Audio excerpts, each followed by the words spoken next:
Como saber se alguém é cristão? Pergunta interessante, né? Como saber se alguém é cristão?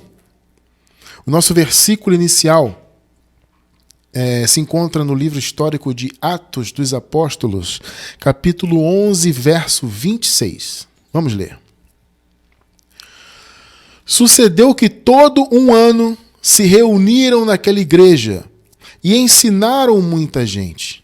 E em Antioquia foram os discípulos pela primeira vez chamados cristãos. Glória a Deus.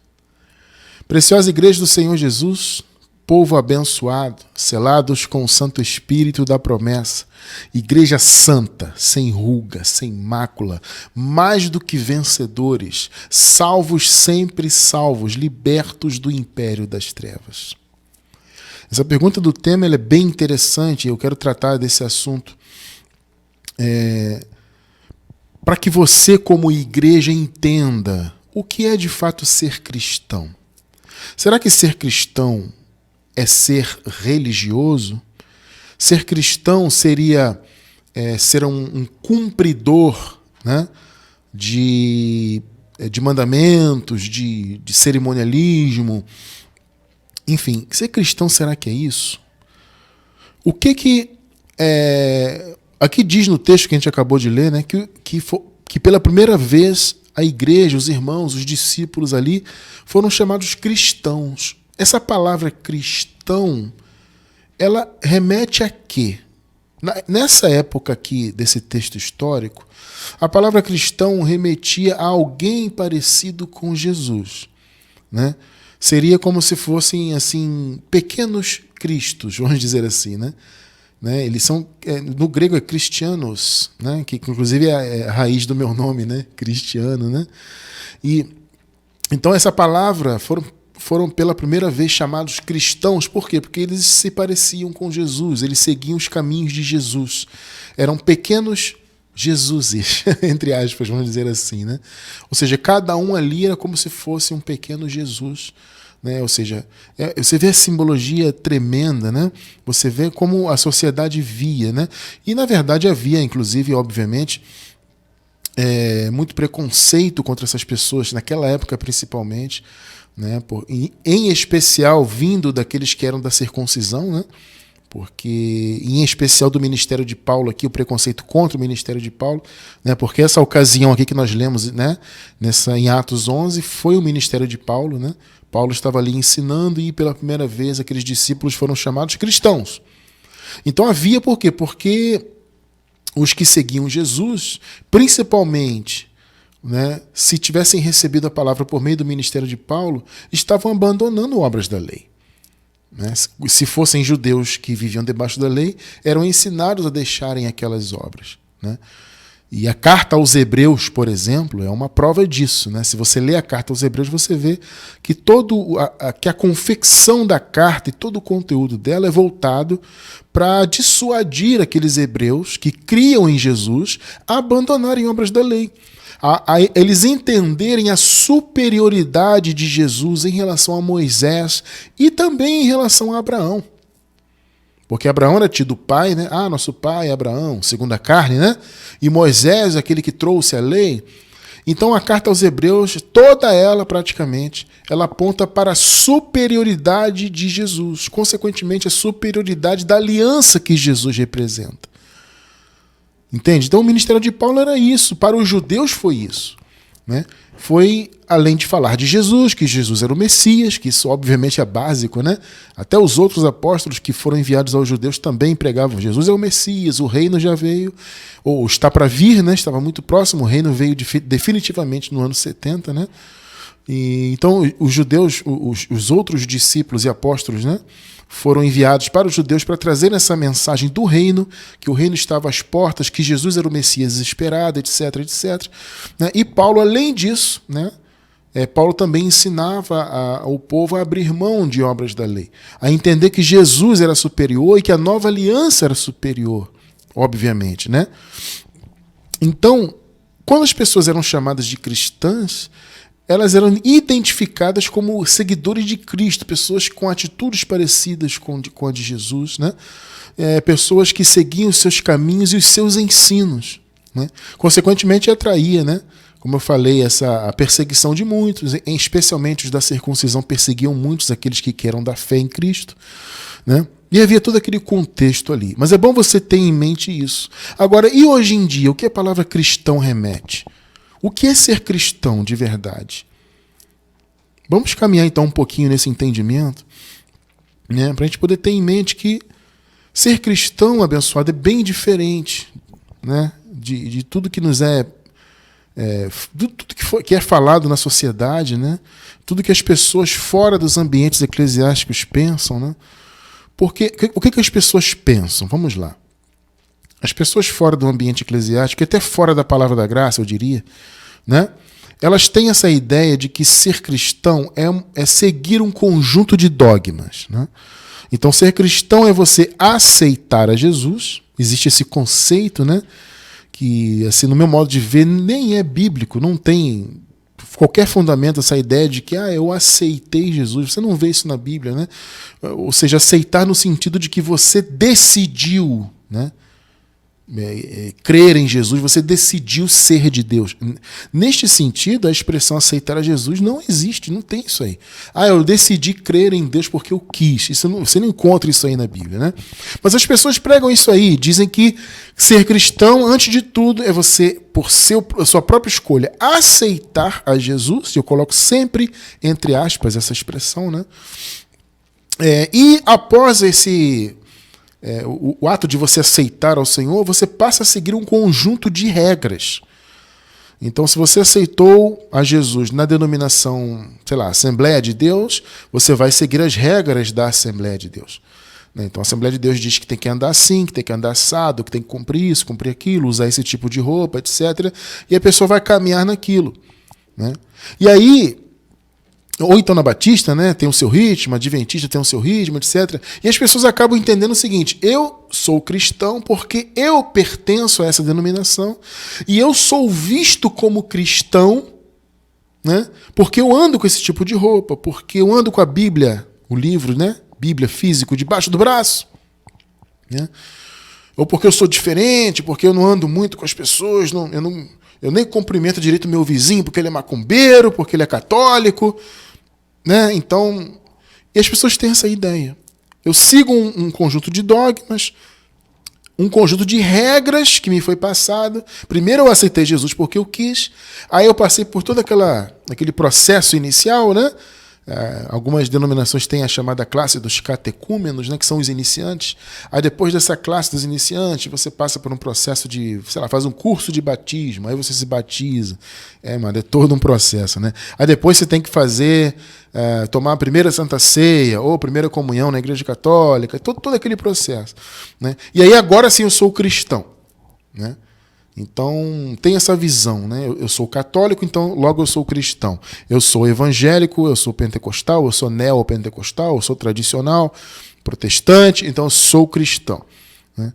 Essa é a ideia que se tem, né? Mas será que ser cristão é isso?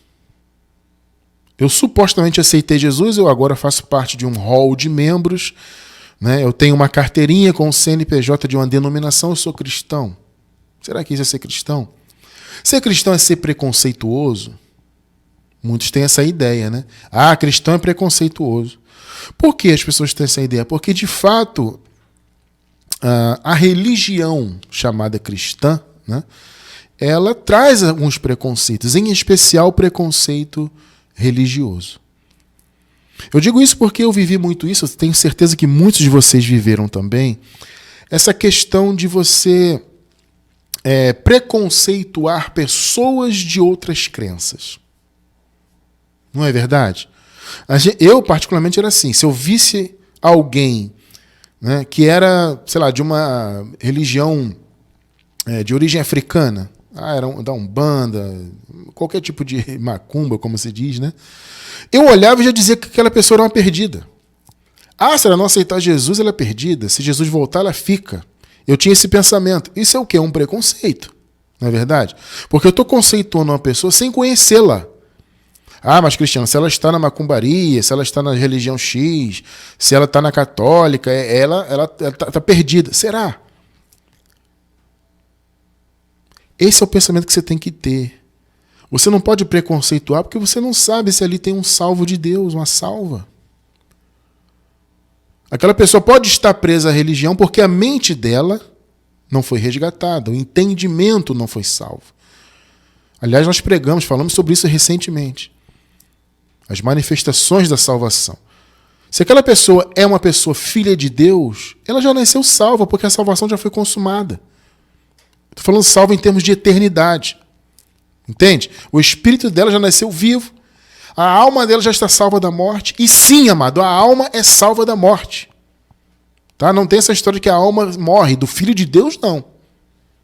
Tá? Do filho da perdição, sim. Da má semente, sim. Esses já foram condenados, inclusive. A má semente já foi condenada e o destino deles é a não existência. Agora o filho de Deus, não. Então a alma, o espírito já nasceu vivo, a alma é salva da morte. O corpo será glorificado.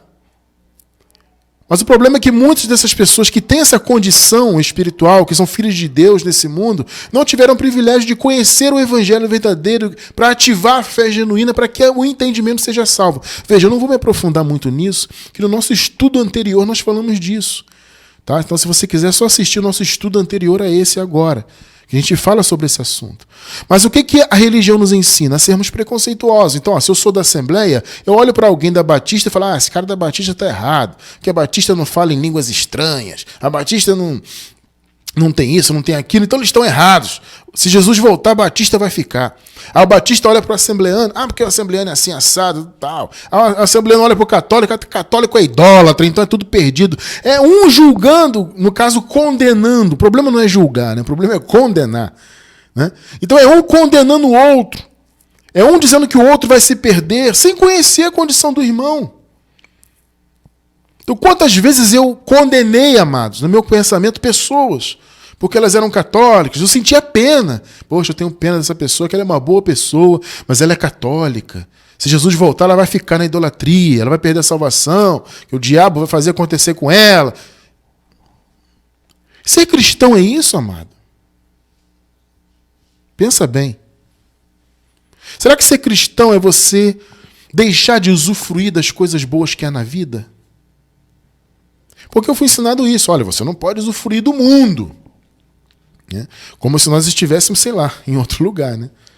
Você está no mundo. Fisicamente nós estamos no mundo. Espiritualmente estamos no céu. Mas estamos aqui fisicamente no mundo. Mas a religião, chamada cristã, a maioria, né, dos segmentos, a maioria faz as pessoas se separarem. Você não pode ir à praia, você não pode ir ao teatro, você não pode, sei lá, fazer um penteado diferente, cortar o cabelo, fazer isso, aquilo, usar esse tipo de roupa. Pode, não pode, pode, não pode. É aquela coisa das regras, né? Dos dogmas. E as pessoas que aceitam Jesus em certas denominações, eu diria até que a maioria delas tem algum tipo de proibição, né? Ou muitas proibições, a pessoa aceita Jesus, entre aspas, nesse segmento, a pessoa se restringe de tudo. Ela se separa muitas vezes, algumas pessoas se separam até de sua família. Porque minha família é idólatra, minha família é isso e aquilo, eu não vou mais em festa nenhuma, porque eu não vou me envolver com o mundo. Será que ser cristão é isso? Ser cristão, eu pergunto, é você amar as coisas materiais? Como assim, irmão Cristiano? Amado, parece que isso é ensinado em muitas denominações, principalmente as chamadas denominações da teologia da prosperidade. Eles adoram falar de coisas materiais, de bens materiais. Você só é abençoado se tem bens materiais. Você só é de Deus se você é próspero. Se você não é próspero financeiramente, então você está em pecado. Ou você é uma pessoa que não é fiel dizimista. Ou você não faz isso, não faz aquilo. Eles inventam de tudo. Então faz a pessoa acreditar que ela só é de Deus, só é abençoada se ela estiver abastada. Né? Se ela tiver 100% de saúde, você não pode ter um resfriado. Se tiver um resfriado é porque você pecou, não confessou o seu pecado. E assim vai. E as pessoas vão se vendo sempre materialmente, né? Elas sempre se olhando do ponto de vista material.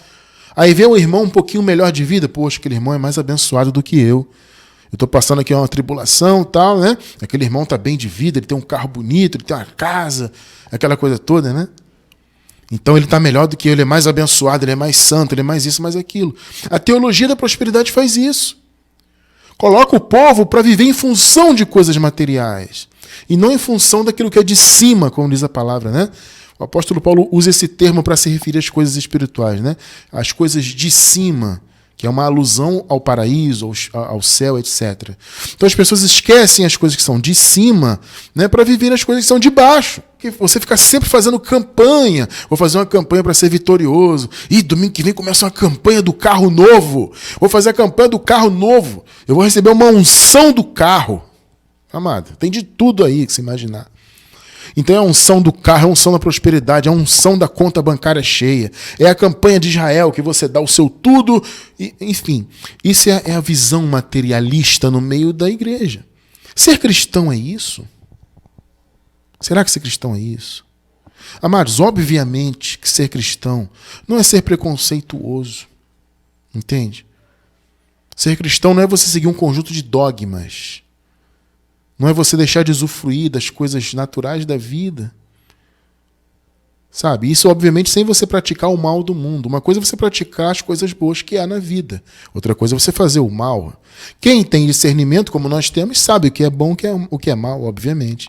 Né? E ser cristão, muito menos, não é ficar apegado a coisas materiais. Tudo que é material passa, fica por aí, meu amado. Entende? Então, o que é ser cristão? Amado, ser cristão é ter uma postura cristã. É imitar Jesus.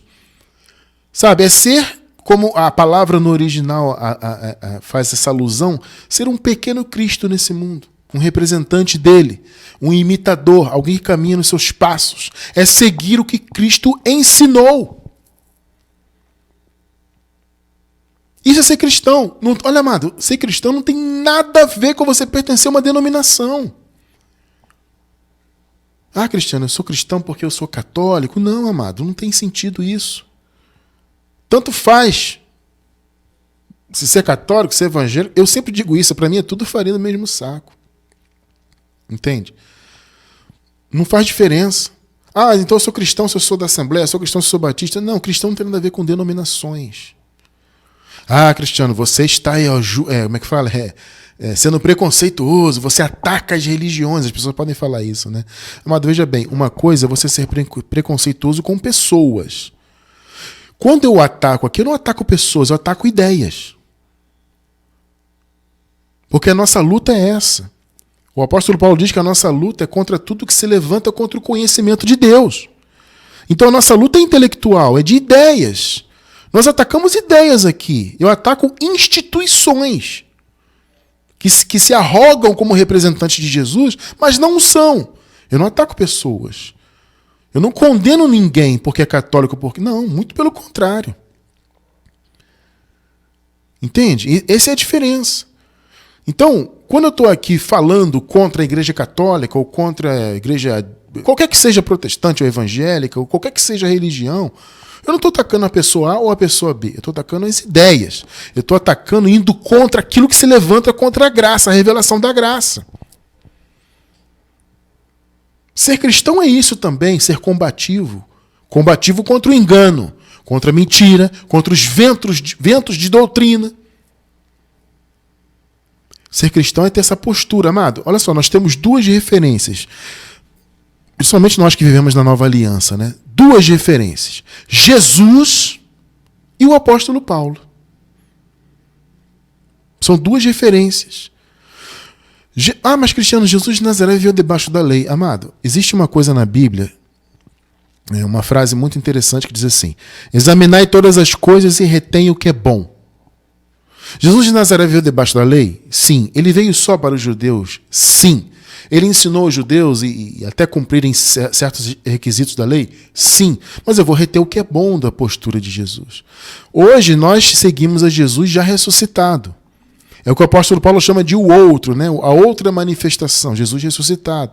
Mas você pode ter em Jesus de Nazaré, mesmo ele debaixo da lei, retendo o que é bom, você pode tê-lo e deve tê-lo como referência de vida. Você vê que Jesus ele era combativo contra o sistema na época dele, mas ele era amoroso com as pessoas. Você consegue enxergar Jesus sendo preconceituoso com alguém? Se ele fosse preconceituoso com alguém, ele deixaria a prostituta ser apedrejada.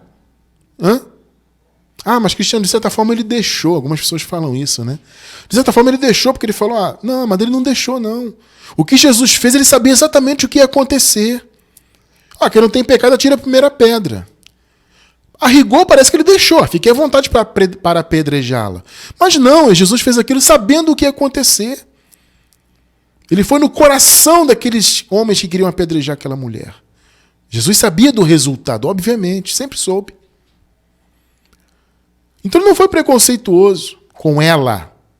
Não, ele a livrou daquele castigo e a livrou do peso da condenação, mas disse para ela, vai, não peques mais. Então você vê a postura de Jesus, a inteligência de Jesus, é tremendo, amado. Então esse é o espelho que você tem que ter, obviamente tirando de lado a questão judaizante, as obras da lei, isso fica de lado, porque nós estamos em uma nova dispensação, estamos em um novo pacto, sabe? Então você tem Jesus como referência, obviamente, de amor, de entendimento, de combatividade contra o engano. E temos o apóstolo Paulo, por quê? Porque é o apóstolo para o novo pacto. Foi um apóstolo que foi separado por Deus desde o ventre, antes da fundação do mundo, né? Quando diz desde o ventre materno, é até uma força de expressão. Por quê? Porque antes dele se manifestar no ventre, já era escolhido de Deus. É desde antes da fundação do mundo. Aí usa-se a expressão, desde o ventre materno, né? Ou seja, o Paulo foi separado por Deus para ser o apóstolo para a nova aliança. Então, Paulo é a nossa referência, sim, né? E você já vai ver isso aqui daqui a pouquinho, né? Então nós temos essas duas referências. E quando eu digo referência, amada, principalmente é sobre os ensinos, né? Jesus de Nazaré ensinou muito sobre a lei para os judeus, né? Falou em jejum, falou que tinha que dar o dízimo. Jesus falou isso.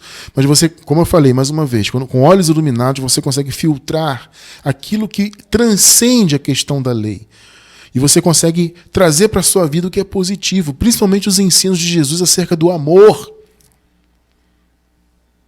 Então, ser cristão é isso. Não tem nada a ver com denominações religiosas, com placas denominacionais, com CNPJ, com carteirinha, com aceitar Jesus, com batizar nas águas e fazer classe de catecúmenos e... Esquece isso. Vou tomar a primeira Santa Ceia, agora eu sou cristão. Não. Cristão é uma postura. Não, veja bem, não é aparência. Porque também tem isso, né? A pessoa... Isso porque o próprio sistema religioso acabou impondo isso na sociedade, né? A sociedade vê como cristão, mais uma vez, aquelas pessoas que vivem em dogmas, que andam com roupas meio diferentes, que têm uma postura... Não é esse tipo de postura religiosa. É uma postura de vida, mas sem religião.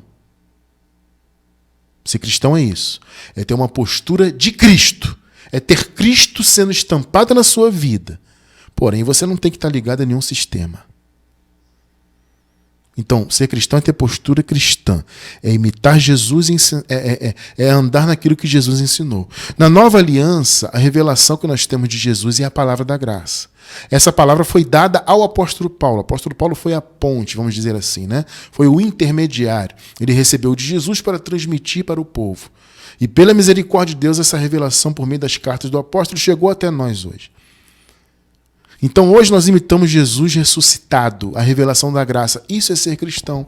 Não é estar alinhado a nenhuma convenção. Porque é convenção X, porque é convenção Y, porque... Não, esquece isso. Então, abençoado, como eu falei, nós temos Jesus como referência, né? Tirando, né, filtrando a parte da lei, etc., exclusiva para os judeus. Nós temos Jesus como referência de postura, de fé, né, de mansidão, quando tem que ser manso, e de enfrentamento, quando tem que enfrentar. E nós temos o apóstolo Paulo também, que recebeu de Jesus, já ressuscitado, a revelação da graça. E é por isso que Paulo fala isso aqui, 1 de Coríntios, capítulo 11, versículo 1. Vejam só. Sede meus imitadores. Olha só o que Paulo está falando, amado. Como também eu de Cristo. Ou seja, Paulo diz, olha, eu imito Jesus. E vocês me imitam. O que é imitar nesse caso? É você seguir a doutrina. Tá? Então o que Paulo está dizendo? Olha, sigam a minha doutrina, porque eu sigo a doutrina de Cristo. Se vocês seguirem a minha doutrina, consequentemente vocês vão estar seguindo a doutrina de Jesus ressuscitado. É o que Paulo está falando aqui. Então sejam meus imitadores. O que Paulo está dizendo? Eu sou a referência, humanamente falando. Paulo, qual é a referência que eu tenho? Me imite. Imite o que eu ensino para vocês. A minha referência é a palavra da graça. Percebe? Ande na palavra da graça, você vai estar andando em Cristo. E você, então, vai ter uma postura genuinamente cristã. E aí, amada, aquela pessoa que é cristã, como é que você vai saber se ela é cristã? Se ela anda de calça comprida, se a mulher anda com a saia comprida, com cabelo com coque, ou com, sei lá, qualquer tipo de postura, uma pessoa que anda separada e não me mistura com ninguém. Isso é ser cristão? Não, amado. São, como eu falei, são atitudes. É você imitar atitudes e andar no ensino de Cristo. Não é no ensino dogmático do sistema, mas é no ensino da palavra. É a revelação. Por quê? Porque você é guiado pelo Espírito. Esse é o ponto. O nosso guia é o Espírito. E o caminho que o Espírito usa é a palavra revelada. Você anda na palavra, você vai andar como o Espírito quer e você vai ser cristão. E as pessoas vão olhar para você e vão ver você como cristão sem te ver como um religioso. Esse é o ponto maravilhoso de entender a revelação da graça. É você ser observado pelas pessoas aí fora, né? Como um cristão, mas você não está ligado a nenhuma religião. Porque ser cristão não é ser religioso. Ser cristão é imitar os ensinos, andar nos ensinos de Jesus. É ter uma postura cristã de Cristo sem estar ligado a sistemas. Então, olha só, amado, vamos ver aqui algumas características, sabe? E alguns pontos, né? De atitudes, algumas atitudes que o verdadeiro cristão tem. Vamos ver isso? O básico, esse aqui é óbvio, né? Mas eu não, apesar de ser básico e óbvio, eu não poderia deixar de falar. Amar o próximo. Amados, vamos lá. Vamos ser sinceros. Quantas pessoas que hoje estão no meio da religião, que pensam que são conhecidas como cristãs porque elas andam em dogmas e que não amam o próximo? Não ama o vizinho, não ama o familiar dela. E muitas das vezes não ama nem o irmão que está ali dentro da congregação junto com ela. É claro que há muitas pessoas amorosas no meio do sistema, obviamente, amado. Mas, de maneira geral, você vê que as pessoas não têm um amor pelo outro. Eu experimentei muito isso. Em algumas igrejas que eu participei, eu experimentei muito isso. As pessoas com inveja, as pessoas que não gostavam do outro, famílias. Amado, eu participei de uma denominação que havia famílias que não se davam bem, famílias inteiras. Sabe, dentro daquela denominação havia uma politicagem, vamos dizer assim, né? Porque nessa denominação, os líderes eram escolhidos por voto, é uma coisa meio... Enfim, né? E aí a igreja votava para escolher fulano, escolher ciclano. Então havia uma briga de família, que a família queria o líder tal, e a outra família queria o líder tal. Havia isso, amado. Famílias inteiras que praticamente se odiavam, mas estavam ali. Eu via com os meus olhos isso aí. E já na época, mesmo na lei, mesmo você conhecer a graça, aquilo já me, sabe, no meu peito aquilo já ardia negativamente. Eu achava aquilo muito estranho. E você vê muito isso. Pessoas dentro das próprias denominações com inveja, com isso, com aquilo, até desejando o mal do outro. Porque tem muita gente, amado, que ela só se sente bem se ela vê o mal do outro. Ah, se o outro ficar mal, eu estou bem. Ah, mas tem gente assim, e se diz cristã. E por que ela quer ver o mal do outro? Porque ela não consegue alcançar os objetivos da vida dela, então se o outro não alcançar, ela se sente igual. O outro tá mal, então eu vou ficar mal também. Se ela vê a pessoa melhorar um pouquinho de vida, ela já fica com inveja. Não, mas não pode, mas não sei o quê. Isso tem muito aí. Não é só no mundão, não, é dentro das chamadas igrejas também. Então o chamado do cristão é amar o próximo. Independentemente de quem seja.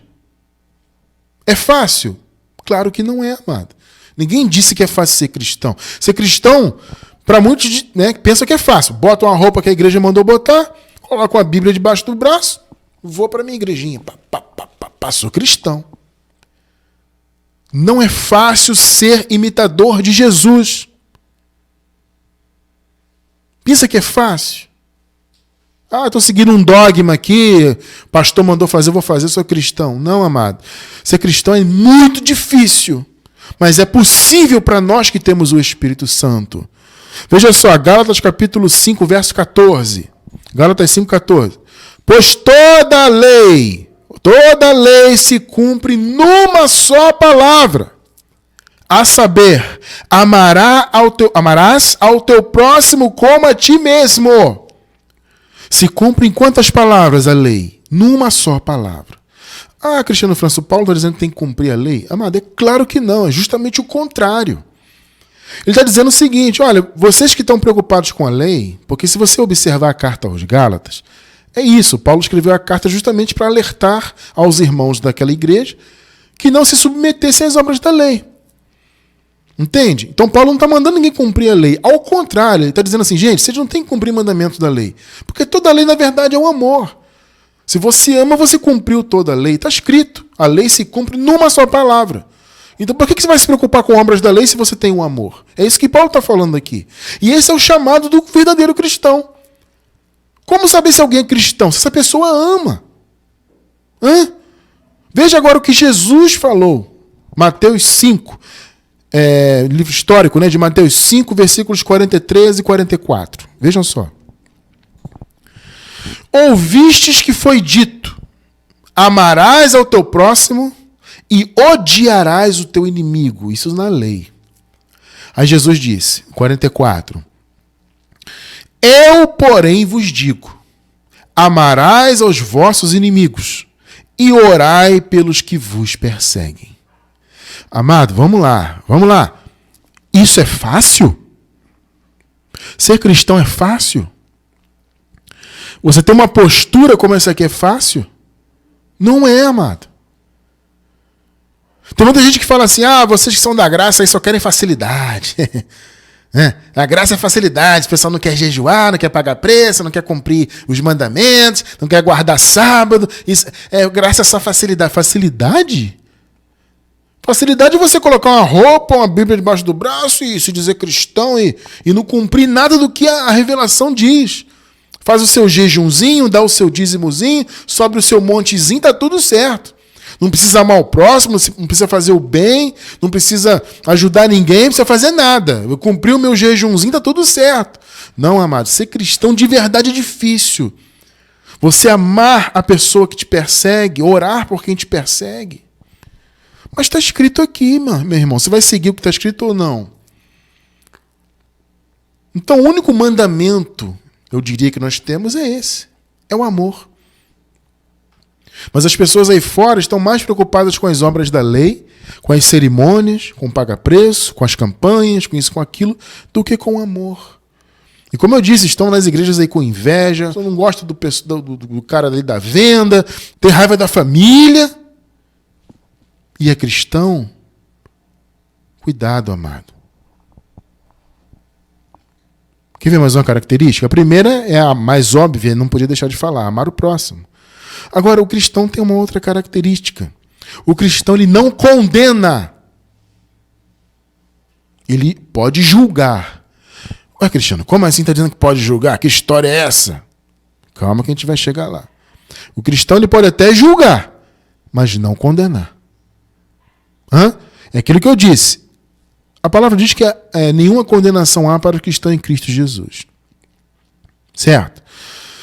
Se você é uma pessoa que não tem preconceitos, para efeito prático, todas as pessoas que vocês conhecem estão em Cristo. Porque você não sabe, na verdade, quem é de Cristo e quem não é. Quem é boa semente e quem não é boa semente. Você não sabe. Quem é salvo e quem não é salvo. Você não sabe. Então, a princípio, todos são. Então você não tem um chamado de ficar condenando como nós tínhamos. E eu repito, eu fiz muito isso. De olhar para a pessoa, não pertence à minha igreja? Ih, tá perdida. Eu já condenava. Tá perdida? Ih, que pessoa da macumba, tá perdidinha. Ih, aquele é católico, tá perdido. Tá na idolatria. Jesus voltar vai ficar. Isso é condenar as pessoas. É você colocar um rótulo que de repente a pessoa não tem. Repito, a pessoa pode estar na idolatria, mas ela pode ser um salvo. A mente dela não está salva. Mas você sabe se amanhã ou depois a palavra vai chegar até nela e abrir o entendimento dela? Você não sabe, como é que você condena então? Mas a religião faz muito isso. Só que esse não é o papel do cristão. O cristão ele pode até julgar. Amado, o que é julgar? Julgar é você, por exemplo, analisar uma situação. Tá? Então, se chega alguém para você, vamos supor, né? Chega alguém para você e te pede uma opinião de um assunto. Fulano, eu queria a sua opinião sobre esse assunto X. Para você dar essa opinião, o que você tem que fazer? Você tem que julgar. Então você vai pegar aquelas informações que a pessoa te passou e vai fazer um julgamento, vai fazer uma análise daquelas informações para aí sim você transmitir a sua opinião. Então julgar você pode. Se, por exemplo, se Deus colocar no seu caminho uma pessoa, né, que está precisando de uma palavra, uma pessoa que está precisando ser encaminhada, e Deus vai te usar como instrumento dele para encaminhar aquela pessoa, você tem que julgar sim. Agora, não condenar. Entende isso? Está entendendo a diferença? Deus pode te chamar para julgar alguém, amado. Tá? Então, Deus coloca alguém no teu caminho, a pessoa vai até o teu caminho e você vai ser usado por Deus para direcionar aquela vida com um conselho dentro da palavra, sabe? Com uma oração, ou convidando aquela pessoa para estudar a graça contigo. Sei lá, não sei o meio, né? Não sei o que Deus vai fazer, mas Deus pode te usar para julgar. Agora, não condenar. Os que se dizem cristãos aí no mundo vivem condenando todo mundo. Mas o verdadeiro cristão ele pode até julgar, mas não condenar. Mateus 7:1. Vejam só. Cristiano, a palavra diz para não julgar. Calma lá, irmão. Não julgueis para que não sejais julgados. Amado, se você isolar este versículo, aí você entende, poxa, eu não posso julgar ninguém. Porque o versículo está isolado. Agora veja aqui, ó, João capítulo 7, versículo 24. Olha só. Não julgueis pela aparência. Ou seja, não julgueis com preconceito. Olhou a aparência e já julga. Mas julgai segundo o reto juízo. Você vê que há uma autorização para você julgar, mas julgar segundo o reto juízo. Percebeu? Então, o julgamento faz parte, principalmente de você, da sua vida, de você que conhece a graça. Porque o reto juízo é a palavra de Deus, amado. Então, se vier até a sua vida uma situação em que você tem que julgar uma situação, Deus pode, e certamente Deus estará te usando, para que haja um julgamento e um encaminhamento segundo o reto juízo, segundo a palavra dele. Então, quando diz não julgueis para que não sejais julgados, é não julgueis de maneira errada. Você vê o problema de isolar versículo, né? A pessoa diz, não pode julgar. Não, poder pode. O problema é condenar. Entende? Então o cristão, ele pode julgar, mas sempre com o intuito de consertar as coisas. Entende? Então, como eu falei, você vai consertar uma vida está toda errada. Deus colocou essa pessoa no teu caminho para você endireitar a vida dela. Você vai julgá-la. Você vai analisar e você vai dar direção espiritual para aquela vida. Deus pode te usar para isso. Você, como cristão, vai fazer esse julgamento. Mas jamais você vai condenar. Você jamais vai julgar pela aparência daquela situação, mas sim pelo reto juízo. Esse é o cristão. O cristão não é condenador de ninguém. O cristão, ele ama. E até o ato de julgar do cristão é um ato de amor, né? Você julgar, como eu falei, para endireitar uma vida, para trazer um norte, né, numa situação. Entende? E isso é o papel do cristão no mundo. Então, o cristão tem um chamado verdadeiro. Como sabe que alguém é cristão? Primeiro, essa pessoa ama. Ela ama o próximo. Ou você só vê essa pessoa em briga, em confusão, e é odiada. É isso. Mas repito, é muito fácil você adentrar a uma denominação religiosa, pegar uma carteirinha de membro, carimbar lá o carimbo do pastor, a assinatura lá do bispo, do apóstolo, do padre, sei lá de quem. E aí você pega a carteirinha e fica exibindo. Agora eu sou cristão. É muito fácil. Agora, ser cristão verdadeiro, amado, é muito difícil. Você amar o teu inimigo, você orar por aquele cara que te persegue, é só na direção do Espírito, amado. Não tem denominação que faz você fazer isso. Não tem. Então o cristão, ele ama, ele não condena. Ele pode até julgar segundo o reto juízo, mas jamais condenar. Outra característica do cristão, que é muito óbvia também, mas não é porque é óbvia que eu não tenho que falar. Ao contrário, né? Nós temos que falar. Fazer o bem. É tão óbvio, né? Mas, amado, é justamente por ser óbvio, né, que você vê muitas pessoas negligenciando isso. E, mais uma vez, devido à postura religiosa. A pessoa tem uma postura religiosa e ela se esquece de fazer o bem. Isso acontece muito. E, às vezes, religiosamente, quando ela faz sempre com o intuito de angariar algo para ela. Eu vou fazer o bem para ser salvo. Não é verdade? A pessoa faz pensando que a salvação vem por aquela obra que ela fez. Então tem que fazer o bem para eu ser salvo, para Deus olhar para mim, ver que eu sou uma pessoa boa e me levar para o céu quando eu morrer. Você entende o pensamento? Sabe? Então a pessoa às vezes até faz o bem. Cristiano, eu conheço um religioso que faz muito o bem. Que bom que ele faz. Mas qual é o intuito que ele faz? Será que ele faz 100% de coração? Ou será que ele faz no fundo para tentar agradar a Deus para ser salvo? Ou para se mostrar uma pessoa boa para a sociedade? Isso acontece muito também. Principalmente em quem divulga muito as boas ações. Amado, desconfie de pessoas que ficam divulgando demais as boas ações. A pessoa fica se exibindo com boas ações. Cuidado com isso. Tá? Você até divulgar no sentido de incentivar alguém, até passa, mas nem assim eu gosto muito. Mas meu intuito é que é só para incentivar alguém a fazer o mesmo. Tudo bem. Sabe? Mas tem gente que se exibe fazendo o bem. Se exibe. Literalmente se exibe. E aí eu pergunto para você. Isso tem a ver com ser cristão? Não. É fazer o bem pelo bem. É fazer o bem pelo chamado que você tem. Porque veja bem, amado, o Senhor não te salva pelas obras. Ao contrário, Ele já te salvou para as obras. Essa é a diferença do que a religião prega.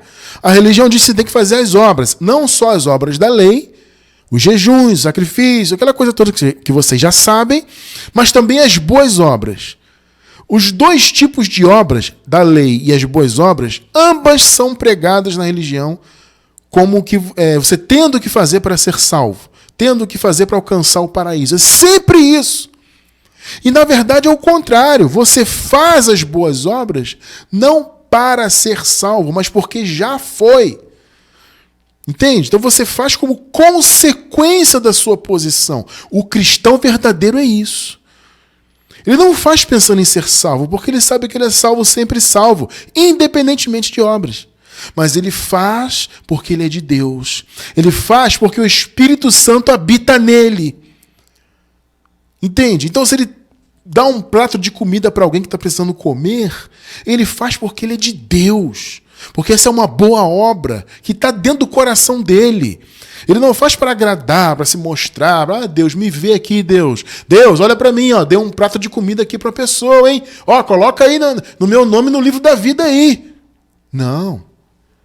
O eleito de Deus, ele faz porque tá intrínseco nele, é inerente à vida dele fazer o bem. 2 Tessalonicenses 3,13.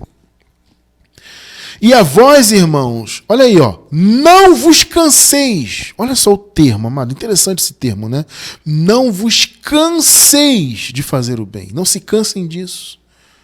Hebreus 13,16. Veja que palavra linda aqui, Mas não vos esqueçais de fazer o bem. Olha, não se esqueçam disso, gente. Não tire isso da vida de vocês. É que o texto está falando aqui. Não se cansem disso, porque essa é a maior...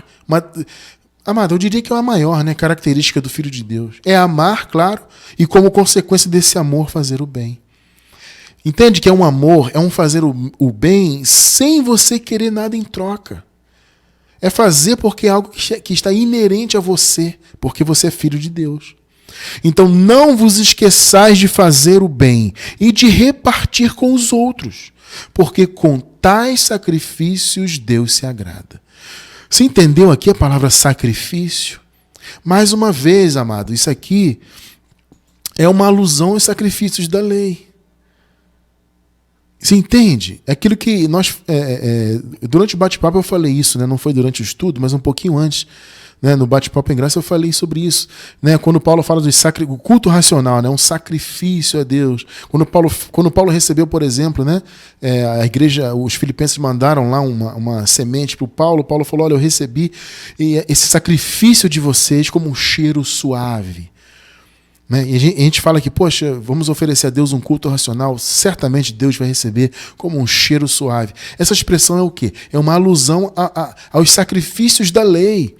Na lei eram oferecidos sacrifícios de animais, né? De corpos de animais. Eles colocavam o fogo, né? Queimavam aqueles corpos e, obviamente, aquilo tinha um cheiro, um odor horrível. Então o apóstolo faz sempre uma alusão, né? O sacrifício como um cheiro suave, ou seja, é um sacrifício diferente. Né? Então aqui também ele usa o termo sacrifício. Você fazer o bem é um sacrifício que se oferece a Deus. Metaforicamente, tá, amado? Mais uma vez, é uma alusão ao que se fazia na lei. Em graça você também faz sacrifícios, mas é em um outro caráter. E esses são sacrifícios que agradam a Deus. Então você vê, você fazer o bem e você repartir com os outros, isso agrada o coração de Deus. Está percebendo isso, a profundidade disso? São sacrifícios que Deus se agrada. As pessoas hoje querem oferecer jejuns, achando que Deus vai se agradar de receber jejuns. Deus não se agradava nem na época da lei, irmão. Não está escrito lá em Isaías, no capítulo 58? É esse o jejum que eu quero? Hã? Olha a pergunta. É esse o jejum que eu quero? Que o homem deixe de comer, que o homem se vista de pano de saco? É isso que eu quero como jejum? Nem na época da lei Deus era agradável para Deus isso aí. Na graça, muito menos. O que agrada a Deus é isso aqui. É fazer o bem.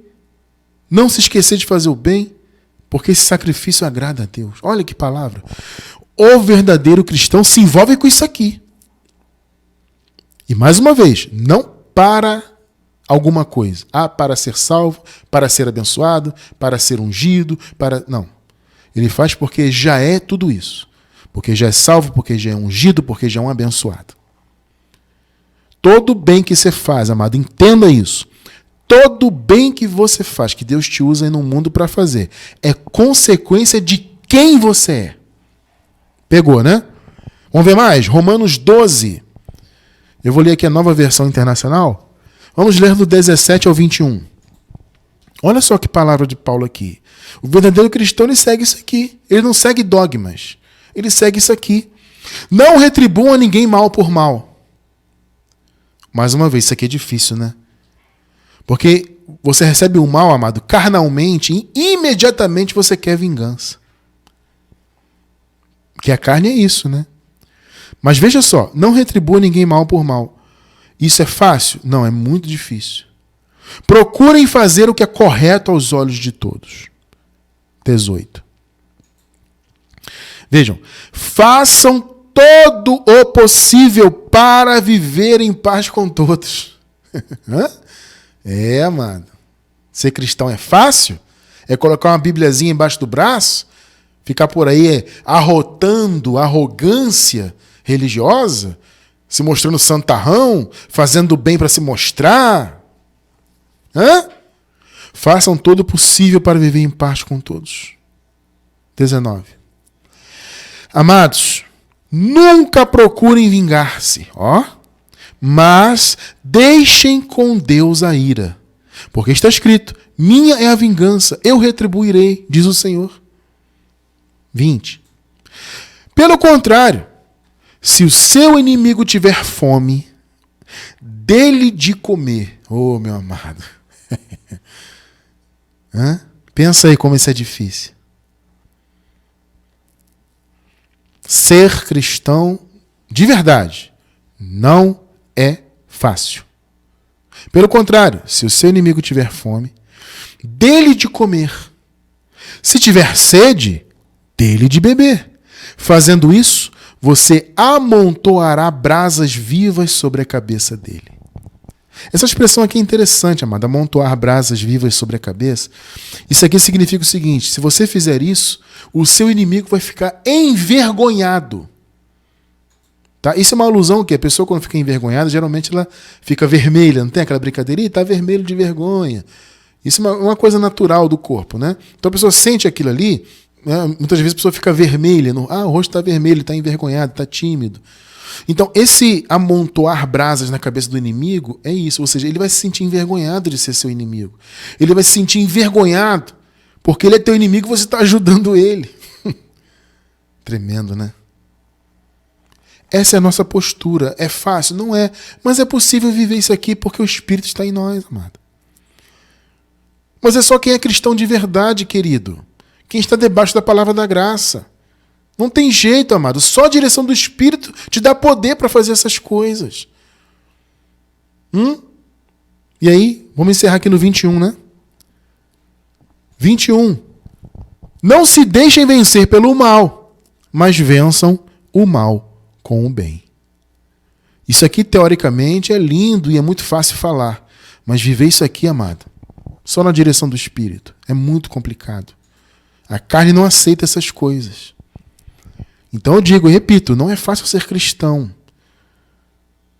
Cristão não é rótulo religioso. Coloque isso na tua cabeça. Você que está vindo para a graça agora em especial, quando você começar a praticar isso aqui e você entender que você faz isso pelo que você é em Cristo e não para alcançar algo no futuro, realmente você é um cristão verdadeiro. Está entendendo? É amar, é não condenar, julgar quando necessário, mas não condenar ninguém. É fazer o bem. É o básico da vida cristã de verdade. Né? É o básico. Ninguém disse, amado, que seria fácil. Sabe por quê? Esse processo de você ter esse tipo de atitudes aqui que nós vimos, essas características do cristão, é um processo difícil, longo, muitas das vezes. Né? Que a gente vai adquirindo com o conhecimento, com a palavra revelada, e a palavra vai trabalhando em nosso caráter, e vai indo assim, amado. É um processo. Gálatas 4:19, vejam só aqui, ó. Meus filhinhos, para quem de novo sinto as dores de parto, né? Paulo usa aqui uma alusão da grávida, né? Até que Cristo seja formado em vós. Por que Paulo disse isso? Paulo falou o seguinte: eu já gerei vocês, eu estive grávido de vocês e gerei vocês pela palavra. Porque foi Paulo que ensinou a graça para eles, né? Só que eles estavam regredindo. Então Paulo falou: eu estou tendo que gerar vocês para o evangelho de novo. Então eu estou sentindo dores de parto de novo. Até que, olha o processo aí, ó. Esse até que é importante. Até que Cristo seja formado em vós. O primeiro, veja bem, o primeiro estalo, né, da formação de Cristo, o primeiro começou, é conhecer a graça. É o ponto. Cristo começa a ser formado em você quando a graça, o evangelho da graça lhe é revelado. Por isso que Paulo falou: eu sinto de novo as dores de parto, porque os de Gálatas estavam abrindo mão da graça. Então Paulo está dizendo: olha, eu estou sentindo de novo as dores de parto, eu tenho que gerar vocês de novo, para que o processo de Cristo em vocês recomece, para que até que ele seja formado em vocês. Então, amado, Cristo começou a ser formado em nós quando a palavra da graça nos foi revelada. E estamos nesse processo, entende isso? De crescimento, de melhoria, de sermos pessoas melhores. É importante você entender isso. Isso é ser cristão. É andar na graça, é assumir na sua vida o pacto do sangue de Jesus, o pacto do Espírito, porque a graça é o ministério do Espírito. Entende? É você ter uma postura cristã de verdade, é amar as pessoas, é ajudar quem precisa dentro das suas possibilidades. Nem que seja com uma oração. Poxa, irmão Cristiano, no momento eu não estou podendo ajudar ninguém. Sabe? Ore por alguém. Dê uma palavra de fé para alguém. Entende? Então é você amar, é você fazer o bem, é você não julgar, não condenar as pessoas, mas julgar se for necessário, né, com reto juízo, como disse a palavra. Efésios 4:11, olha só o processo de Cristo em nós. Versículo 11 ao 13, né? Vamos ler aqui. Efésios 4, do 11 ao 13. E ele deu uns como apóstolos, outros como profetas, e outros como evangelistas, outros como os pastores e mestres. São os dons, né? No contexto aqui, isso aqui não são cargos, tá, gente?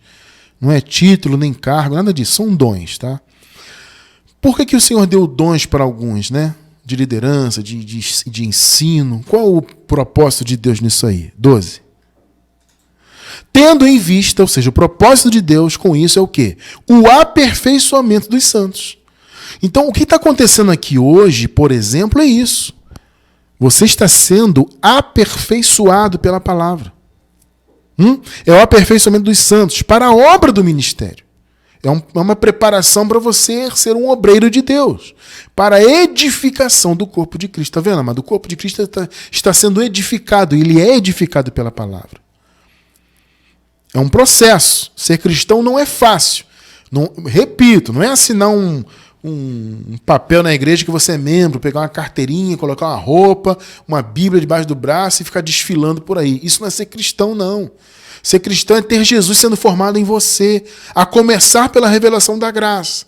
E aí começam as consequências dessa revelação na sua vida. O amor ao próximo, boas obras, ajudar as pessoas, julgar com reto juízo, fazer o bem. Olha o processo aqui agora, ó. Vamos lá. 13. Até que, olha o até que aí de novo. Até que é o quê? É um processo. Até que todos cheguemos à unidade da fé e do pleno conhecimento do Filho de Deus, ao estado de homem feito. Homem aqui é genérico, tá, gente? É humano, né? Tá? Ao estado de homem feito, à medida da estatura da plenitude de Cristo. Nós estamos nesse caminho de alcançar a plenitude de Cristo, de conhecimento, de atitudes, de sermos cristãos. Lembra-se do que nós falamos no início? Ser cristão é ser parecido com Cristo. Quando se falava, naquela época, né? A primeira vez lá em Antioquia, quando aquelas pessoas foram chamadas de cristãs, o que vinha à mente das pessoas era assim, alguém parecido com Jesus. Alguém que anda nos caminhos de Jesus. É um pequeno Cristo. É como se fosse um representante, né? Cada um deles é um pequeno Cristo aqui nessa terra. Eles têm atitudes iguais, eles caminham naqueles caminhos de Cristo, no conhecimento de Jesus Cristo.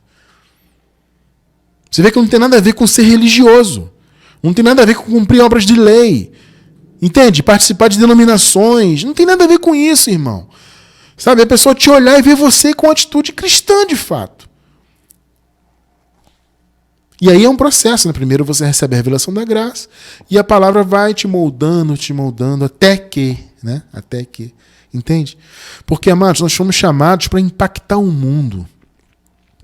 Esse é o teu chamado, é ser luz do mundo e sal da terra.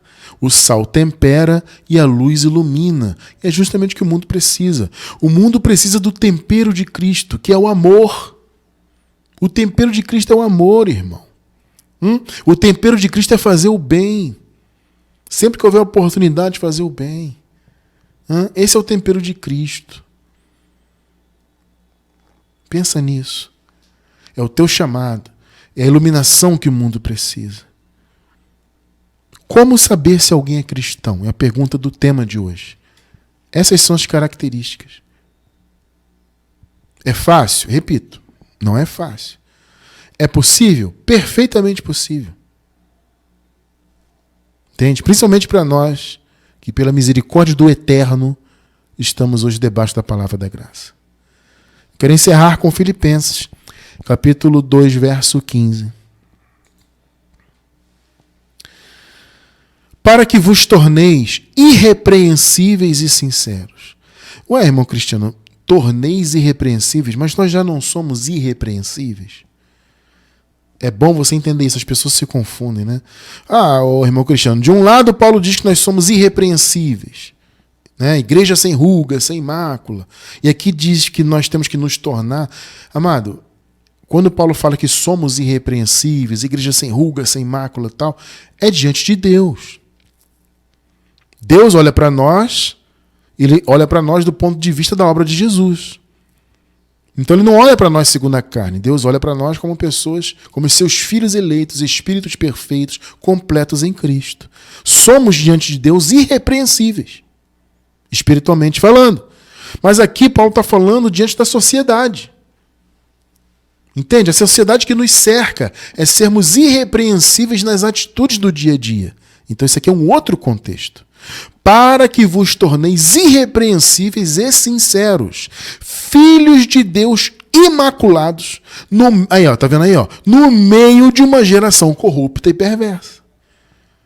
Entende o que é ser cristão? Esse versículo aqui resume.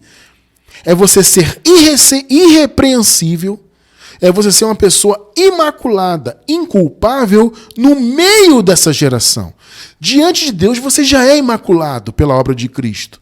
Diante de Deus você já é santo, você é salvo, sempre salvo, você é pleno, em Cristo estamos plenos. Mas aqui Paulo está falando da sociedade. O nosso chamado como cristão não é pertencer a uma denominação religiosa e ficar tendo postura religiosa por aí. A nossa postura é sermos irrepreensíveis e sinceros, filhos de Deus imaculados no meio de uma geração perversa. Porque a geração é perversa, o mundo é perverso, amado. Sempre foi, sempre será. Agora, os filhos de Deus estão aqui justamente para sermos a luz desse mundo. Percebem? Entre a qual resplandeceis, olha só, como luzeiros no mundo. É o teu chamado. É ser a luz que o mundo precisa. O mundo já é perverso por si só. Então, se os filhos de Deus tiverem uma postura semelhante à do mundo e terem só uma aparência de cristão, uma aparência imposta pela religião, isso não adianta nada.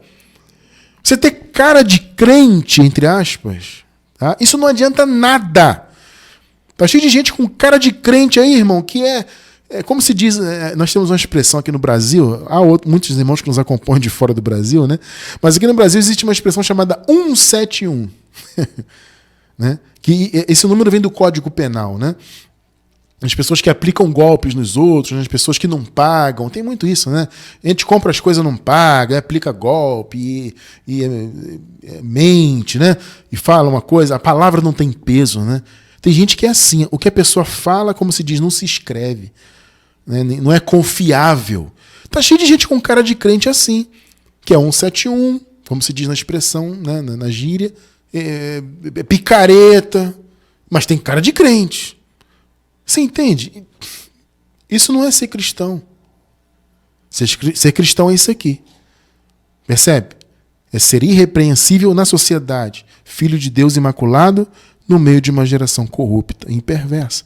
É resplandecer como luminares no mundo. Louvado seja Deus. Esse é o teu chamado. Você em graça, irmão, você é um verdadeiro cristão. Você recebeu a graça, esse foi o primeiro passo para você se tornar um luminar do mundo de verdade. Entende? E louvado seja Deus que nós temos essa posição em nós, não por meio de religiões, de denominações, de carteirinha de membro, de nada disso. Estamos livres, Senhor, muito obrigado. Estamos livres desse sistema. E podemos ser, em Cristo Jesus, cristãos de verdade para a glória de Deus.